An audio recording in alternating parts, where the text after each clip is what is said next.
these people, they were greedy. They were overconfident. They were boastful. And that's why they went into the Croesus War against King Cyrus, trying to overtake the Persian people. And Jesus reminds them that as a church,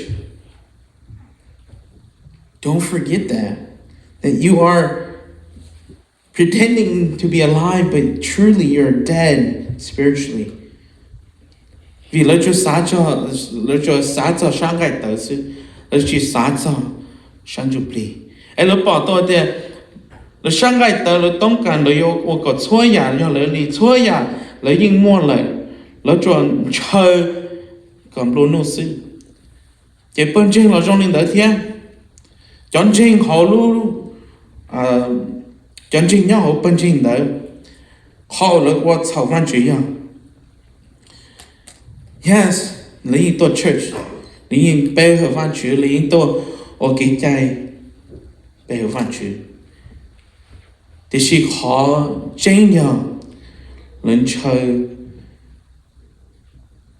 nhiên chơi tiền đó, lên chơi mênh mọt đó, lên chơi có mua hư hoa đó, là chỉ khó và lên mua có power. They were greedy for power. They were greedy for riches. They were greedy for titles. We see that. Jesus says to them, I know your works. Jesus do bao lỡ để họ lử. Bao lỡ họ kiên cử. Thì trở nên mua cho sự là nên từ to lỡ. Thì Jesus chính tổng đó lỡ. Thế nên chủ sở vì lấy ít bên trên và lấy những mua như mua chết lấy mua chỉ chúa đau hẹn phán lên gì Giêsu thế li mua kiến cử nó theo đó lấy tiền nên ít bên trên và nên cứ mua lúc rõ và mua cho nên tuần đầu chống chỉ trong nên mua lúc toàn giáo mua nên tôi chống chỉ trong vì nên và cho lần đầu nên lúc xưa và nên đầy đủ nên lúc xưa phải nữa, nên chỉ xả nên chỉ cho lọ cho hộp bên trên thế, cho lọ nên cho cái cha là nên khó cái cho đấy nên chỉ cho lọ cho hộp bên trên thế, where they were so selfish as a country, as a city, that as a people they were selfish, greedy, and yet they brought that into the church, and so the believers in that church. They were there physically, but truly they had no substance. Truly, they had no foundation. They weren't being overtaken by false teachers. But it was because of the war, they still haven't repented. Lấy từ đâu cái bộ chua là cái cho cái đó là chỉ linh gì lấy chuyện chầu lúc ninh tê tê giờ bây giờ nhớ họ bên lúc tết thì mình cả họ nên nhớ tôi tết thì mình cả là gì nên nhớ cái tôi đầu tết thì mình cả là gì khi tôi đầu tết thì mình cả giờ tôi là gì tuần thiệt kế và mình tuần thiệt kế có mỗi nhiệm luôn nu phình đau bé trở nên tôi tết thì mình cả bé bông trò lu chơi và bé lu cho cái xã giờ khó nói là sự. Oftentimes, many people come to America to chase the American dream. They chase wealth. They chase a lot of things. And they forget about Jesus. Cú tư hai đô là ít khó cú bỏ của sư phụ lúa tàu xong nó để tí xong nhì lại tôi sư lúa tàu gì xong cũng đó cho lúa thả cũng ba cho lúa cởi cho lúa một cần tới sáng tới cởi cho lúa họ cũng bỏ vào bé ở giờ lúc tết cho mình cả là chỉ bé cho nên cho chỉ bé ở chào cha giờ bé chơi có bé cho mình nhiều mà cái chân chơi muốn thiệt tàu họ lựa cả tàu nhiên tàu thì bé hai bé cho mình nhiều muốn cần tới là muốn cần tới thì tao do sư bé cho mình nhiều chỉ đó tôi chơi rồi vì thế bé muốn cái chân chơi theo cái ô họ luyện theo họ luyện muốn nhiều một chia bé muốn tiền tới muốn sáng họ thì lấy chơi đi muốn không tới sáng họ rồi theo như này bao Dr. Christopher Tao sư cho tỉnh thọ ni ấy từ sư khứ và gần tới share hành he was one of the first Hmong lawyers. I don't know if you guys know him. He's a pastor now. Thầu nếu mu nếu bé đi ra story cho nếu mà phình nó đi ra lúc bắt thơ là chị thầu nếu ấy từ lawyer chị nếu mua nhiệm luôn nu nếu mua cho phong như mua nhiệm luôn nu nếu mà họ để họ chờ nếu mà lúc này chỉ họ phát chỉ xe này giờ này bao nhiêu trong này này bao nhiêu trong này tôi missionary nhớ được tới chơi số này tôi cứ cho nên tôi lawyer muốn nhiệm luôn nu được cần tới xe thì nếu một hôm đây họ chở đó cho và nên một môn nhiệm luôn nu cho mong ta họ cần tới xe ta cho nên ông mua thì nên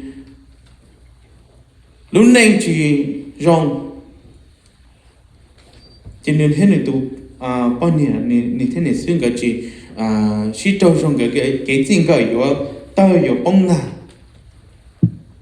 thì nên thế này linh chính thế này chỉ xem là linh chính thì nên làm trên văn chữ khu này trên nên nói từ sư phụ trên nên mu nên nói được này là một cần tới ở ít từ sư phụ thì nên bé ít từ first third sư phụ hoặc là chỉ ít từ kia ban đầu cũ mong nhớ đồ cho collegiate level. He was an adjunct professor at Crown College, my alma mater, where I grew up, where I went to school.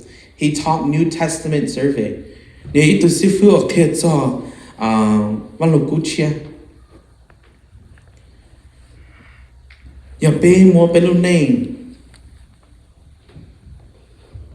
cho một phi cho sang ngày tới hoặc có hậu sang ngày tới thì bé giờ chỉ bỏ van chữ lưu chỉ bé giờ bông cho kinh doanh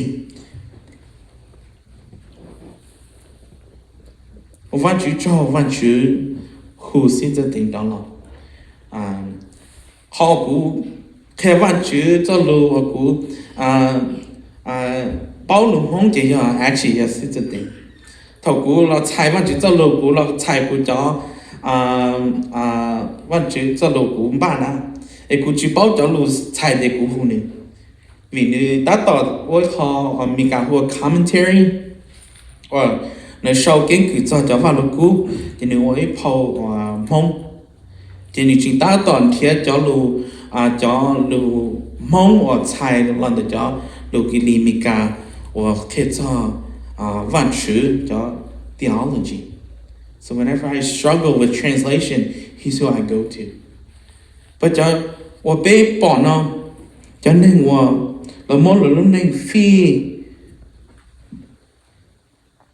cho họ hoàn thiện nhiên để xem mua cho lợi hại cho big titles cho lawyers, doctors là món là lúc này phi cho họ nó chứ sau vì lý cha là chỉ bỏ cho là chỉ bông đến được văn chữ bông chữ nhớ là sai đi là dùng đến đấy họ bé tới thì mình càng là bé dùng đến đấy thầu cú và sư phụ lùa họ cũng nhớ cha nhớ họ và thiết chế này cho gì nào yêu hai cho họ nói chứ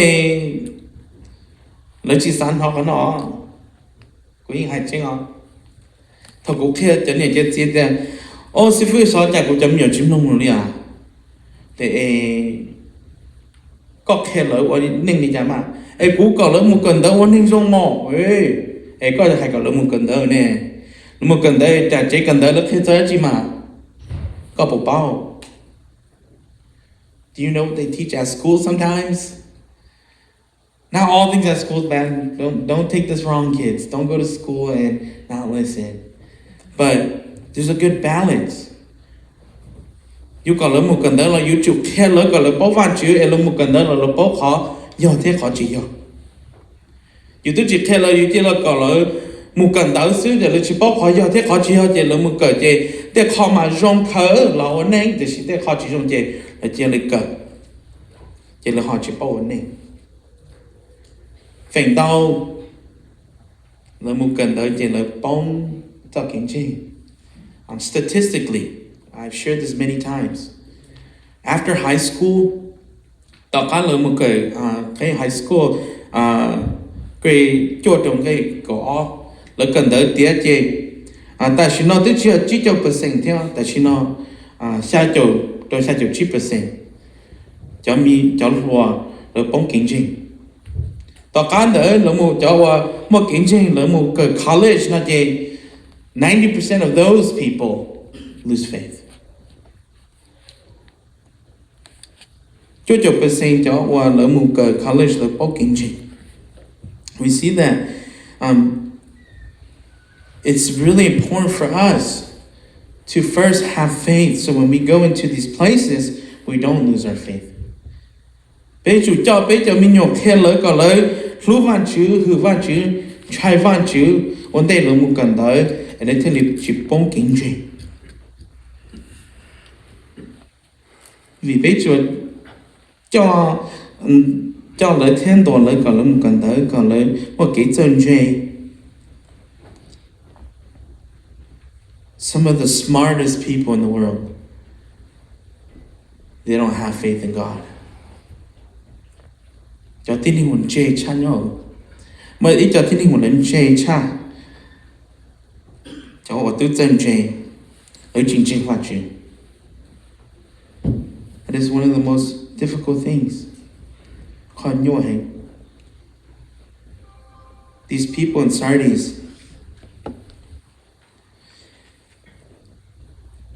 the believers in Sardis, they gave their lives up for their greed and their riches.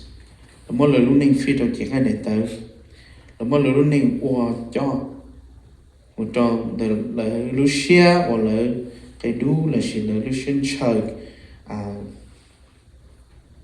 hoặc nên lon đu.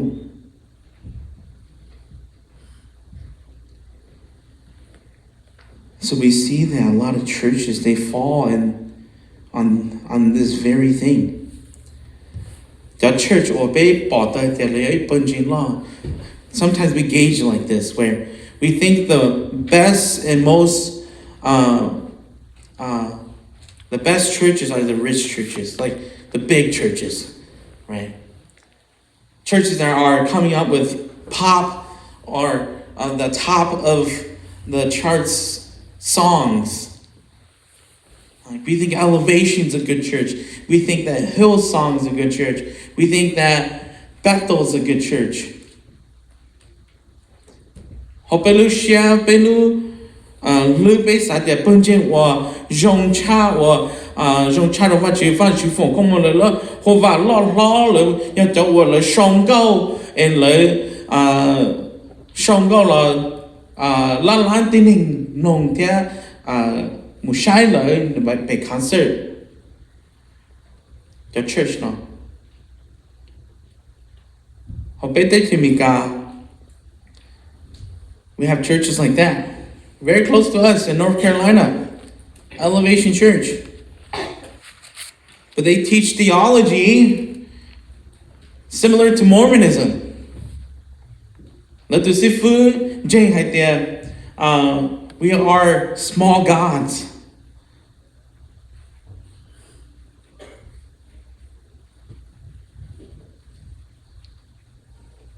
And we think these big churches are the good churches. Sardis thought the same thing. Punjing sari non la saya. La sa de punjing lo ya punjing hai cha. Bây wo có bé punjing lo thia mo chu chua chong thia. Thế là dùng đồ vạn chữ. Nên thế bỏ để bây giờ chọn chuyện dùng ta. Thế thì Giêsu chính tổng đó nói thế. Cho gì? Của những bảo nên thế hơn. Ngày on, it says this in verse 2 to 3. Ngày on ngày bên này nó. Wake up and strengthen what remains and is about to die, for I have not found your works complete in the sight of my God. Remember then what you received and heard, and keep it, and repent. If you will not wake up, I will come like a thief, and you will not know at what hour I will come against you.